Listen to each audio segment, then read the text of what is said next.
Hello students, अपन पढ़ रहे थे भारत का भौतिक स्वरूप। सेकंड लेसन है ना अपना, भारत का भौतिक स्वरूप।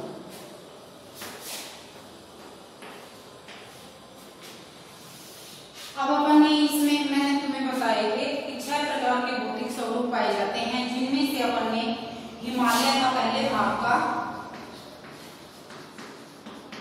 हिमालय पर्वत का वर्णन पढ़ लिया है। अब इसमें मैंने तुम्हें बता दिया था कि हिमालय पर्वत भारत के उत्तर पूर्व में फैला हुआ है, ये चापाकार आकृति में फैला हुआ है। अब इसको 3 भागों में बांटा गया है, उत्तर से दक्षिण में हिमाद्री, निम्न हिमालय, हिमाचल हिमालय और शिवालिक हिमालय, और पश्चिम से पूर्व में इसको 4 भागों में बांटा गया है। मैंने कल तुम्हें नाम बता दिए थे, कश्मीर हिमालय और कुमाऊं हिमालय ये बताए थे ना कल, नेपाल हिमालय और असम हिमालय। ठीक है, अब इसमें मुख्य पर्वत चोटियां बता दी थी मैंने, इनके क्या क्या उपयोग है, यहाँ पर बर्फ कितनी जमी रहती है। ठीक है, इन सब का वर्णन अपन ने पढ़ लिया था। अब आगे है अपना दूसरा भाग जो है वो है उत्तर भारत का मैदान। उत्तर भारत का मैदान दूसरा भाग क्या है, दूसरी स्थलाकृति उत्तरी मैदान। अब देखो इसका वर्णन अपन पढ़ेंगे। अब मैं मैप बना देती हूँ रफली एक बार।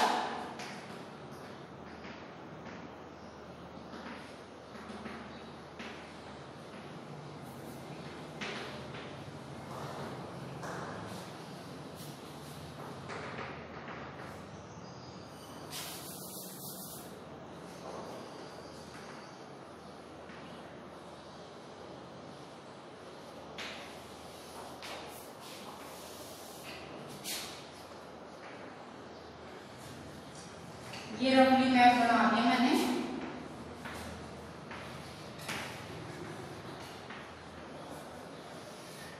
ठीक है, लगभग अपना भारत इस प्रकार से दिखता है। अब अपन को इसमें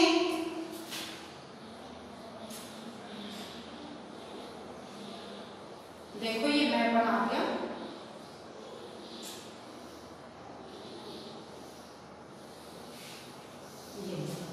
ठीक है, लगभग इस प्रकार से। अब ये जो ये उत्तरी भाग जो है इस पे तो अपन ने पढ़ लिया था, ये कौन सा है, हिमालय पर्वत, हिमालय पर्वत। अब इस हिमालय पर्वत के दक्षिण में, ये दक्षिण का भाग हो जाएगा ना, हिमालय पर्वत यहाँ है तो इसका ये भाग, ये है उत्तर भारत का मैदान, उत्तरी मैदान। अब इसका वर्णन अपन पढ़ेंगे। यह है विभिन्न नदियों के द्वारा लाई गई मिट्टी या कंकड़ पत्थरों से मिलकर यह मैदान बना है। अब इसका ये इधर आ जाएगा, ये प्रायद्वीपीय पठार, तो इसके बीच में इधर ये है मरुस्थल। तो जो ये भाग है ना, ये है मैदानी क्षेत्र। जो ये भाग है यह क्या हो जाएगा, मैदानी क्षेत्र, उत्तरी मैदान बोलते हैं जिसे उत्तर भारत का विशाल मैदान भी बोलते हैं। यह भारत में सबसे अधिक उपजाऊ मैदान है। क्यों है, क्योंकि यह विभिन्न प्रकार की नदियों के द्वारा, जो हिमालय से नदियां निकलती हैं उनके द्वारा बनता है, उनके द्वारा लाई हुई मिट्टी से यह बनता है। अब ये जो नदियां यहाँ से सबसे दक्षिणी जो भाग था इसका हिमालय का, वो था शिवालिक हिमालय, वो अपन ने पढ़ा था ना कल। तो शिवालिक हिमालय से जब नदियां मैदानी क्षेत्र में प्रवेश करती हैं तो वे अपने साथ, क्योंकि वो पर्वतों से जब नीचे उतरती है ना नदियां, तो वो अपने साथ लाए हुए उसका बहाव बहुत ही तेज होता है, और मैदानी क्षेत्र में आने के बाद वो धीरे धीरे उनका बहाव कम हो जाता है।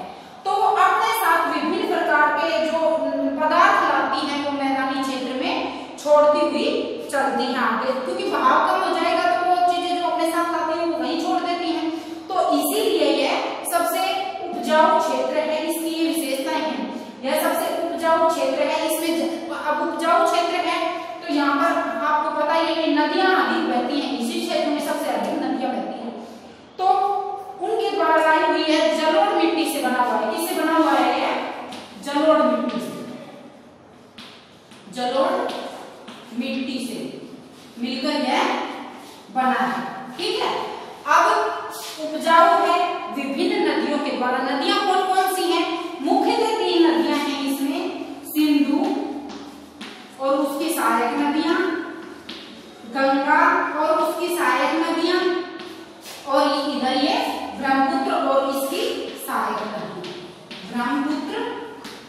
और इसकी सहायक नदियां। अब इन्हीं के आधार पे पश्चिम से पूर्व में, इन्हीं के आधार पे जहां पर ये नदियां बहती हैं, सिंधु और उसकी सहायक नदियां, तो उस भाग, ये इसके 3 ही भाग किए गए हैं। सिंधु और सहायक नदियों का वाले क्षेत्र को क्या कहा जाता है? पंजाब क्षेत्र। या आप ये सिंधु और सहायक नदियों के मैदान में सिंधु और सहायक नदियां, गंगा का मैदान और ब्रह्मपुत्र का मैदान, या सिंधु का मैदान, गंगा का मैदान और ब्रह्मपुत्र का मैदान, ये 3 भागों में बांटा गया है। आ गए समझ में? 3 भागों में यह नदियों के आधार पे इस मैदान को 3 भागों में बांटा गया है। इधर देखो, ये इधर है, जैसे अभी मैंने समझाया ना, और ये मैं मिटा देती हूँ, ये इधर है, ये हिमालय पर्वत है, हिमालय पर्वत ये यहाँ है। अब ये इधर ये सिंधु नदी बहती है, सिंधु और उसकी सहायक नदियां। सहायक नदियां कौन कौन सी हैं? सतलज, रावी, व्यास, चेनाब और झेलम, ये 5 नदियां हैं, जिससे पंजाब का नाम पड़ा है ना, पंच प्लस आब, 5 नदियों वाला क्षेत्र। ठीक है। सिंधु का मैदान 3 भागों में बांटा गया है। एक पहला है सिंधु का मैदान, दूसरा है गंगा का मैदान और तीसरा है ब्रह्मपुत्र का मैदान। अब ब्रह्मपुत्र नदी ये यहाँ से जाती है, ये क्षेत्र ब्रह्मपुत्र नदी का क्षेत्र। ठीक है। इधर ये बीच में गंगा और उसकी सहायक नदियों के द्वारा बना हुआ जो ये क्षेत्र है, यहाँ गंगा, उसकी सहायक नदियां कौन कौन सी हैं? यमुना, गंडक, कोसी, ये सारी इसकी, घाघरा, ये सारी इसकी सहायक नदियां, इनके द्वारा यह मैदान बना हुआ है। और फिर ये गंगा नदी जाकर इसमें बंगाल की खाड़ी में गिर जाती है, यह भी इसी में गिरती है। और ये सिंधु नदी इधर से गिरती हुई ये अरब सागर में गिरती है। ये अपन अगले अध्याय में, जैसे आपका आबोहवा क्षेत्र है उसमें पढ़ेंगे नदियों का क्षेत्र। तो अब तो आप ना मैदान पढ़ रहे हैं, तो मैंने मैदान की क्या क्या विशेषताएं बताई आपको कि यह मैदान जलोढ़ मिट्टी से बना हुआ है, जलोढ़ मिट्टी से बना हुआ है, इसलिए काफी उपजाऊ है। उपजाऊ है तो यहाँ पर ज्यादा कृषि की जाती है, ज्यादा कृषि की जाती है। यह क्षेत्र उपजाऊ है और समतल है, तो यहाँ पर जनसंख्या भी अधिक निवास करती है, जनसंख्या भी अधिक निवास करती है। लिख लेना दिया, जनसंख्या भी अधिक पाई जाती है इसमें। ठीक है। ये तो इसकी हो गई विशेषताएं। अब नदियों के क्षेत्र के आधार पे इसको 3 भागों में बांटा गया है। सिंधु मैदान, गंगा का मैदान और ब्रह्मपुत्र का मैदान। अब सिंधु और उसकी सहायक नदियां मैंने बता दिया कि उसकी सहायक नदियां हैं सतलज, रावी, व्यास, चेनाब और झेलम, 5 नदियां हैं सिंधु की मुख्यतः सहायक नदियां हैं।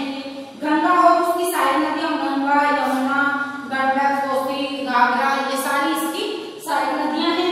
तो इनके द्वारा बना हुआ मैदान गंगा का मैदान, ब्रह्मपुत्र और उसकी सहायक नदियां दिहांग और ये इसकी सहायक नदियां, ब्रह्मपुत्र की लोहित, दिहांग, इनके द्वारा बना हुआ यह ब्रह्मपुत्र का मैदान। अब ये तो हो गया पश्चिम से पूर्व में इसका विभाजन। अब नदियां जब अपने साथ जो जलोढ़ बहाकर लाती हैं, उसके आधार पे इसको 4 भागों में बांटा गया है। ये तो नदियों के आधार पे था। दूसरा है, अपने हिमालय का भी वर्णन इसी प्रकार पढ़ा था ना कि उत्तर से दक्षिण में इसको 4 भागों में बांटा गया है। उत्तर से दक्षिण में, ये साथ साथ लिखते रहना जिससे कि तुम्हें याद हो जाए। इसका 4 भागों में बांटा गया है। 4 भाग हैं। कौन कौन से हैं? पहला है भाबर, दूसरा है भाबर, तराई, खातर और बांगर। ठीक है। ये इसके 4 भाग हैं, पहला, दूसरा, तीसरा और चौथा। अब ये नदियां जब अपने साथ जो भी भाकर लाती है, कंकड़, पत्थर, बालू, मिट्टी, बजरी, जो भी भाकर लाती है, उनके आधार पर ये है, ये भाग किए गए हैं।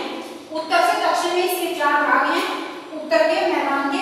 तो इसमें जब नदियां पर्वतीय क्षेत्र से उतरकर मैदानी क्षेत्र में प्रवेश करती हैं, ये भारत का जो विशाल मैदान है, इस क्षेत्र में जब ये प्रवेश करती हैं, तो अपने साथ, क्योंकि पर्वतों से जब आती हैं तो इनकी स्पीड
कारण फिर क्या प्रभाव पड़ेगा?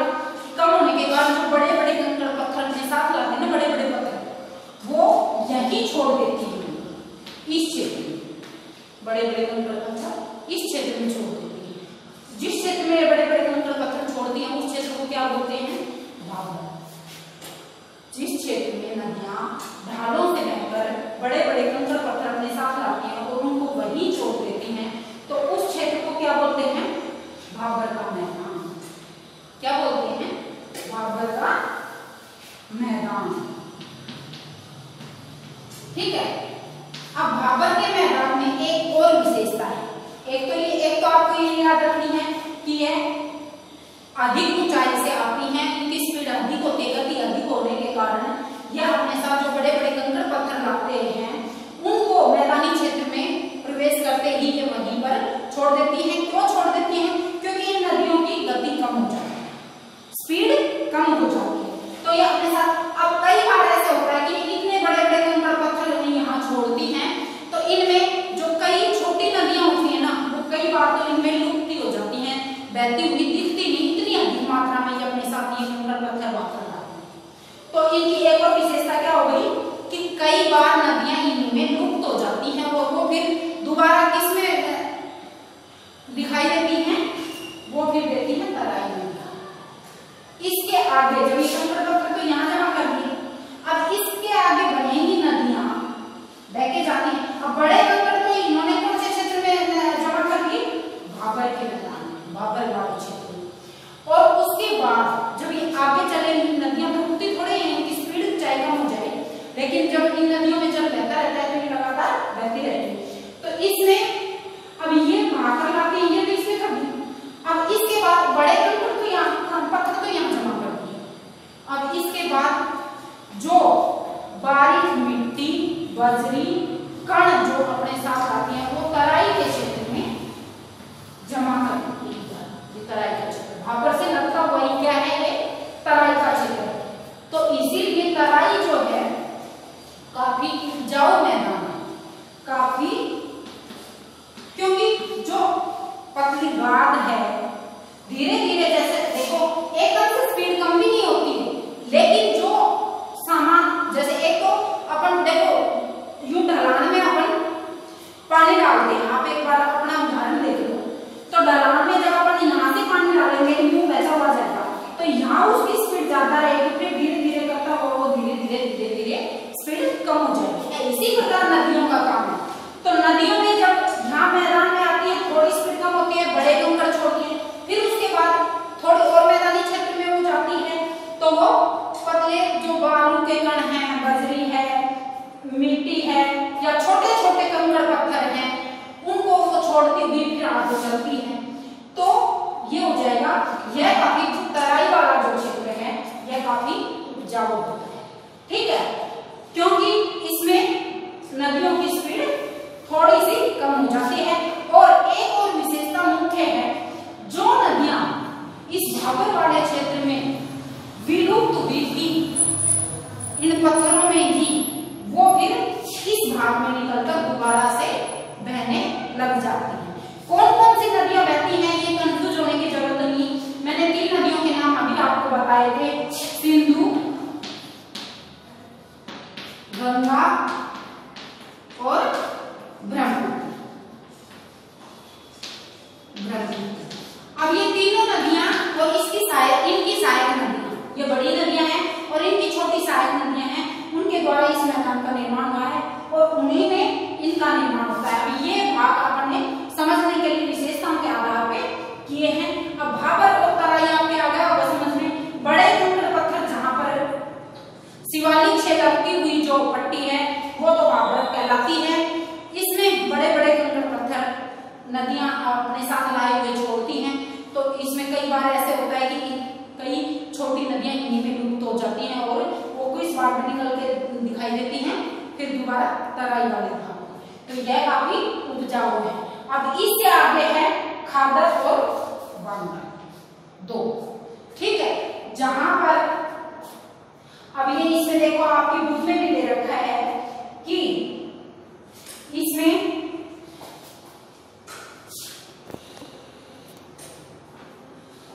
आपकी देखो बुक में भी दे रखा है कि उत्तरी मैदान को मोटे तौर पर 3 वर्गों में विभाजित किया गया है। उत्तरी मैदान के पश्चिम भाग को पंजाब का मैदान, ये मैंने आपको बता ही दिया, पंजाब का मैदान कहा जाता है। सिंधु तथा इसकी सहायक नदियों के बनाए गए मैदान को बड़ा भाग पाकिस्तान में स्थित है। सिंधु वाला मैंने बताया ना, सिंधु नदी जो है वो पाकिस्तान में अधिक क्षेत्र में बहती है। सिंधु तथा इसकी सहायक नदियां झेलम, चेनाब, रावी, व्यास और सतलुज ये हिमालय से ही निकलती हैं। ये मैंने अभी बताया है, आपको नाम याद रखने हैं इनके। सिंधु की सहायक नदियां कौन कौन सी है? रावी, व्यास, झेलम, चेनाब और सतलुज। मैदान के इस भाग को दोआबों की संख्या बहुत अधिक है। अब ये दोआब क्या होते हैं? एक ये और शब्द देख लो आप, दोआब क्या होता है?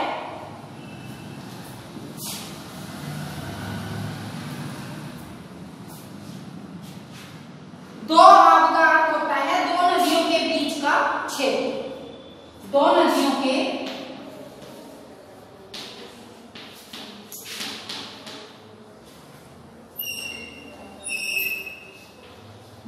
के बीच का क्षेत्र, इसे क्या बोलते हैं? दोआब। दो का मतलब दो और आब का अर्थ है पानी, ठीक है। दोआब का अर्थ है दो नदियों के बीच का क्षेत्र। जैसे अब इधर गंगा बह रही है और उसकी सहायक नदी है यमुना, तो ये दो नदियों के बीच का क्षेत्र क्या हो जाएगा? ये काफी उपजाऊ होता है, तो इसे क्या बोलते हैं? दोआब। आ गया समझ में? अब आगे है आपका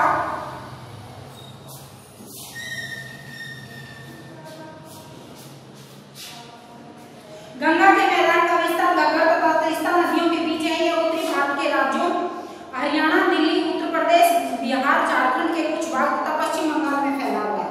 अब ये गंगा का मैदान, सिंधु नदी का तो यह इधर कुछ क्षेत्र में बहती है, सिंधु और उसकी सहायक नदियां, यह पंजाब, हरियाणा, बस इतने, और ये हिमाचल इधर कुछ क्षेत्र में ही है बहती है। और गंगा कौन कौन से क्षेत्र को प्रभावित करती है? हरियाणा, दिल्ली, उत्तर प्रदेश, बिहार, झारखंड और पश्चिम बंगाल। हरियाणा, दिल्ली, बिहार, झारखंड, उत्तर प्रदेश और पश्चिम बंगाल में बहती हुई है, यहाँ बंगाल की खाड़ी में बहती है, ठीक है, बांग्लादेश में होती है। अब है उत्तरी मैदानों की व्याख्या सामान्यतः इसके उपचारों में बिना किसी विविधता वाले समतल स्थल के रूप में की जाती है। यह सही नहीं है। इन विस्तृत मैदानों की भौगोलिक आकृतियों में भी विविधता है। आकृतिक विविधता के आधार पर उत्तरी मैदान को 4 भागों में विभाजित किया गया है, जो मैंने अभी बताए हैं। भाबर, तराई,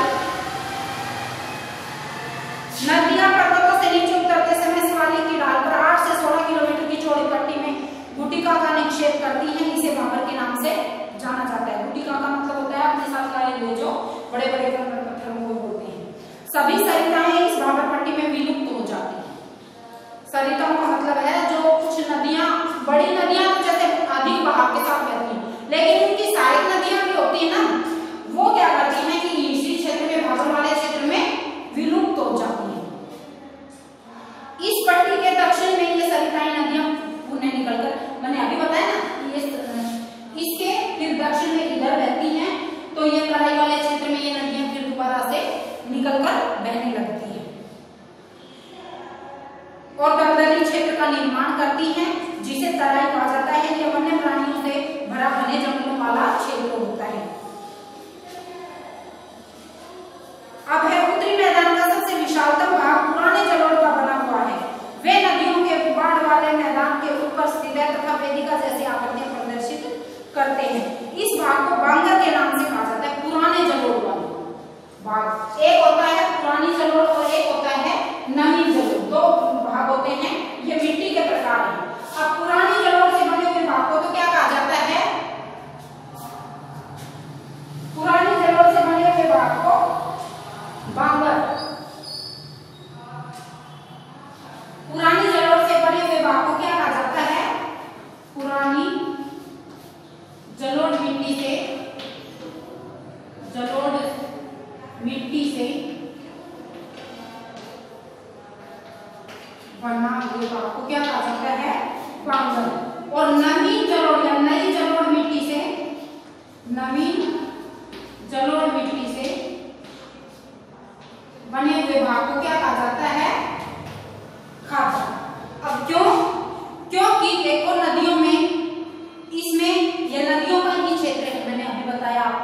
कि सारी महत्वपूर्ण नदियां इसी में बहती हैं और सबसे उपजाऊ मैदान। अब इसमें कई बार ये होता है, अधिकतर मैंने तुम्हें बताया था ना कि दामोदर नदी को बंगाल का अशोक कहा जाता है, कोसी नदी को, इसी प्रकार से ये है, तो उसमें अधिकतर बाढ़ आती है। जहां पर हर साल बाढ़ आती है, आप देखते हो बिहार में, अपने न्यूज में भी सुनते हो ना, बिहार में, पश्चिम बंगाल में और कुछ क्षेत्र ये यूपी वाले जो भाग हैं इनमें भी अधिकतर क्षेत्रों में हर साल बाढ़ आती है। तो वो तो हो जाएगा नमी जल और मिट्टी का, जहां पर बाढ़ का पानी हर साल पहुंचता है। आसान भाषा में आप समझ लो, जहां पर बाढ़ का पानी हर साल पहुंचता है या जिन क्षेत्रों में बाढ़ हर साल आती है वहां पर हर साल बाढ़ आएगी तो क्या प्रभाव पड़ेगा, वो हर साल नई मिट्टी का जमाव कर सकती है अपने साथ। जो पानी बहता है तो अपने साथ कुछ मिट्टी, जैसे जो भी उसके आगे पदार्थ आते हैं वो एक क्षेत्र से बहकर दूसरे क्षेत्र में जाता है, तो कुछ क्षेत्र में वो जमा करता है और कुछ में वो कटाव करता है। तो हर साल मिट्टी की नई परत का निर्माण होता है। यह चीज आप ध्यान से समझ लो कि बाढ़ जिन क्षेत्रों में आती है वहां पर हर साल नवीन मिट्टी का, नवीन का मतलब है नई मिट्टी का निर्माण होता है, जिससे कि वह मिट्टी उपजाऊ अधिक हो जाती है, उसे क्या कहते हैं, खाद्य। और जहां पर पुरानी जड़, जहां पर हर साल बाढ़ का पानी नहीं पहुंचता, नदियों का जल हर साल नहीं पहुंचता, हर सारी नदियों में, ये तो है नहीं कि सारी नदियों में ही हर साल बाढ़ आएगी, तो जहां पर नदियों का पानी या बाढ़ का पानी हर साल नहीं पहुंचता वहां पर पुरानी जल और मिट्टी होती है। और जो पुरानी मिट्टी होती है, आपको मैंने पहले भी बताया था कि जो जैसे पुरानी मिट्टी होती है उसमें आप लगातार कृषि उत्पादन करते हैं तो उसकी उर्वरता क्षमता कम हो जाती है, तो यह मिट्टी उपजाऊ कम होती है। बांगर मिट्टी उपजाऊ कम होती है और खादर मिट्टी उपजाऊ अधिक होती है। अब ये चारों भाग आपके समझ में आ गए होंगे। उत्तरी भारत के मैदान में यही मुख्य विशेषताएं हैं। कई बार छोटे क्वेश्चनों में पूछ लिया जाता है, बांगर क्या होता है, तराई क्या होता है, या खादर क्या होता है, या बांगर क्या होता है। अब आप क्या आ गया होगा समझ में, भागर शिवालिक से लगता हुआ उत्तर भारत का मैदान का भाग है, जिसमें नदियां अपने साथ लाए हुए बड़े बड़े कंकड़ पत्थर छोड़ती हैं, जिससे कि इन कंकड़ पत्थरों में कई बार छोटी छोटी जो भी त्रिकाएं होती हैं वो विलुप्त हो जाती हैं और वो किसमें फिर दोबारा बहने लगती हैं, तराई वाले क्षेत्र। ठीक है, तराई वाला क्षेत्र और खादर वाला क्षेत्र ये दोनों ही उपजाऊ हैं। बांगर और भागर ये कम उपजाऊ क्षेत्र है। अब कई बार पूछ लिया जाता है खादर क्या होता है, तो खादर में भी जहां पर बाढ़ का पानी हर साल पहुंचता है, आप आसान भाषा में समझ लो, बुक में पढ़ोगे तो फटाफट समझ में आ जाएगा। जहां पर बाढ़ का पानी नदियों द्वारा हुआ, नदियों का पानी हर साल पहुंचता है, मतलब हर साल वहां पर नदियां अपने साथ लाए हुए कंकड़ पत्थर, वो जो बालू बजरी मिट्टी है उसका वो परत जमा करके जाती हैं, तो उनसे नवीन जलोढ़ का निर्माण होता है और यह काफी उपजाऊ होती है। जहां पर बाढ़ का पानी हर साल नहीं पहुंचता है, नदियों का जल हर साल नहीं पहुंचता है, वहां पर पुरानी जलोढ़ मिट्टी पाई जाती है और ये उपजाऊ कम होती है। अब आपके आगे होगा समझ में, अपन ने ये दो चीजें पढ़ी हैं आज, उत्तर से दक्षिण में ये उत्तर भारत के विशाल मैदान के भाग हैं, ये चार हैं, मैंने हिमालय के भी इसी प्रकार से बताए थे। दोनों भागों में आपको याद रखना है, यह चार हैं, भाबर, तराई, खादर और बांगर। और नदियों के आधार पर इसके तीन भाग किए गए हैं, सिंधु, गंगा और ब्रह्मपुत्र। सिंधु और उसकी सहायक नदियों के द्वारा बना मैदान सिंधु का मैदान, गंगा और उसकी सहायक नदियों के द्वारा बना हुआ मैदान गंगा का मैदान, और ब्रह्मपुत्र और उसकी सहायक नदियों के द्वारा बना हुआ ब्रह्मपुत्र का मैदान है।